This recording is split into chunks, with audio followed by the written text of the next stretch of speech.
Gimana, geng? Apakah sudah bisa menerima apa yang terjadi kemarin? Sangat berat rasanya ya kalau untuk menerima kekalahan itu gimana ya? Karena kita sudah berekspektasinya sudah terlalu tinggi ini.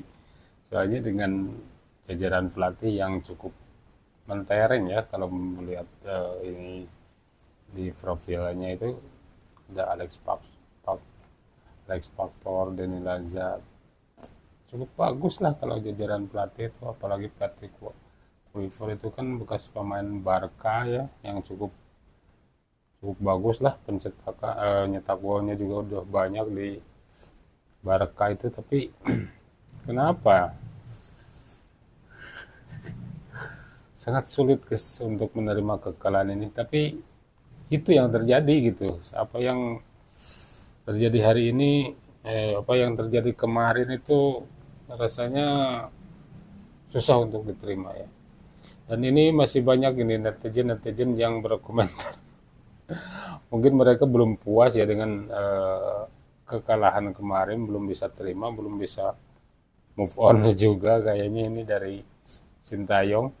Dari akan nama Sintayong itu di stadion, berarti mereka sangat tidak puas dengan kinerjanya Patrick Kluivert ini ya, karena sejauh ini Patrick Kluivert, walau memang ini debut pertamanya dia, tapi kalau melihat pola permainan seperti ini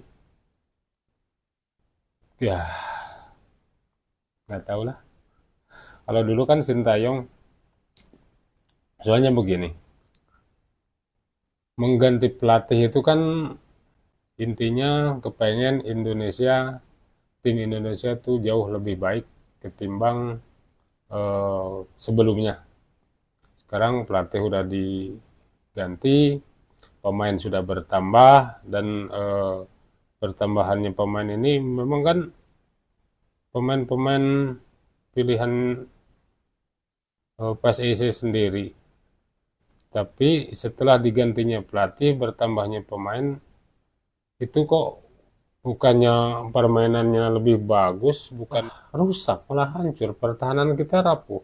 Dulu Sintayong menggunakan metode serangan balik itu kan Sintayong udah tahu, udah merasa tahu diri lah.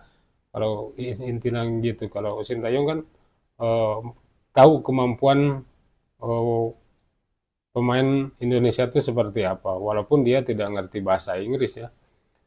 Tapi Sintayong tahu kemampuan para pemainnya sampai melawan Australia dengan formasi seperti itu, total football istilahnya mereka itu, total football ya. Dan otomatis banyak ruang terbuka gitu. Contohnya kemarin serangan balik dari kesalahan Tom Haya itu, hingga di belakang itu tidak ada orang sama sekali ya. Hancur, hingga membuat warganet tidak puas, sehingga mereka berkomentar, dan komentarnya seperti berikut. Gue punya lagu buat Patrick Kluivert. Pelatih Indonesia? Ya. Apaan, gimana coba? Di Indonesia ada Patrick Kluivert, dia mantan striker tapi pelatih mediocre. Sekuatnya mewah tapi nggak punya marwah. Taktik total football, mainnya kayak bool. Ayo sama-sama sebutkan kata-kata untuk pelatih Indonesia Raya. Ayo sama-sama sebutkan kata-kata untuk pelatih Indonesia Raya. Tuh, Mantap. si PK nih buat PK. Ya, PK pelatih. Gimana geng? Kocak kan? Mereka sama sekali nggak ada respect ya mungkin sama pelatih baru ini. Nah mungkin belum pelatih baru ini tidak menanamkan belum menanamkan kepercayaan kepada para penonton, para supporter Indonesia ya. Lanjut. King News guys, ada info baru nih. Udah banyak beredar hashtag ya, Kluivert out. Hashtag Kluivert out. Udah banyak nih beredar trending topik di X. Kalau menurut gua jangan terlalu terburu-buru guys ya. kita tetap support, kita tetap dukung timnas Indonesia, ya, dukung Patrick Kluivert.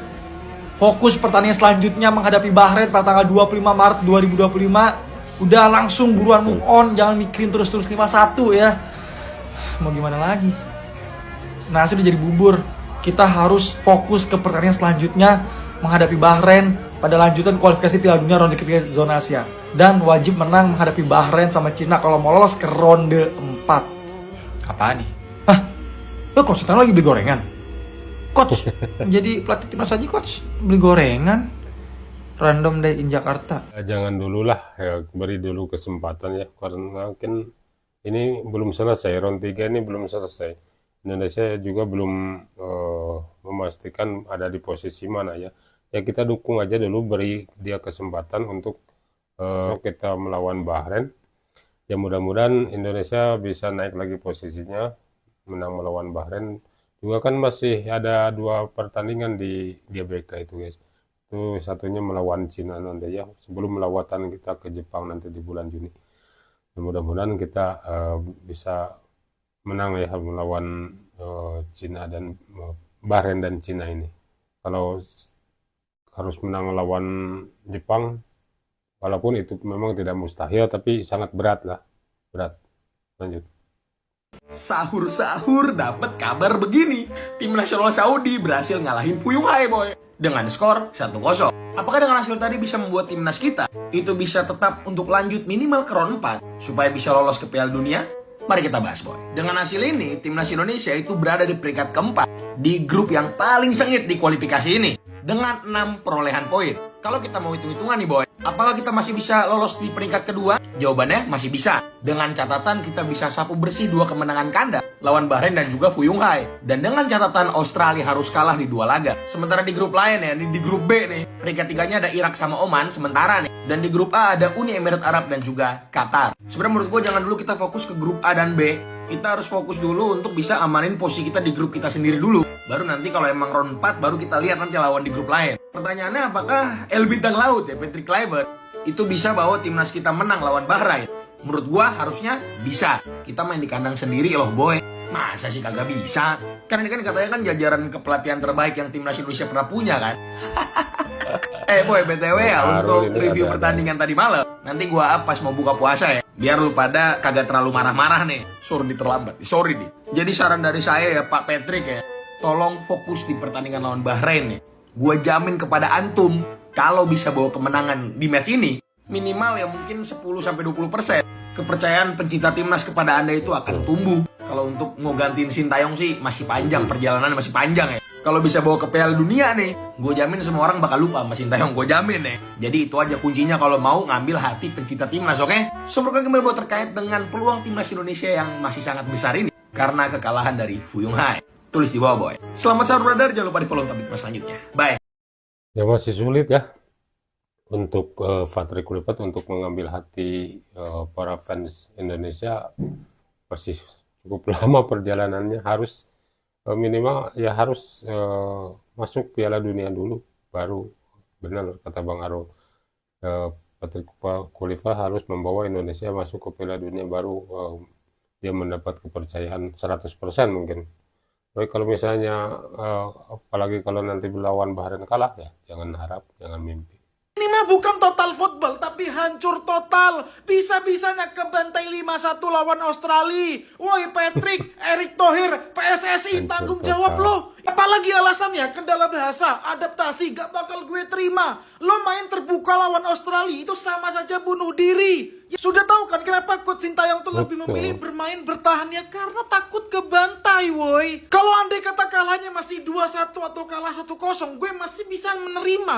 Lah ini kebantai 5-1 dengan kualitas pemain tuh bisa dibilang tuh cukup baik. Gue gak akan nyalahin pemain ya, karena gue melihat tadi semua pemain tuh kayak gak nyaman di posisi mereka masing-masing. Ini emang murni si Patrick itu emang aneh woi.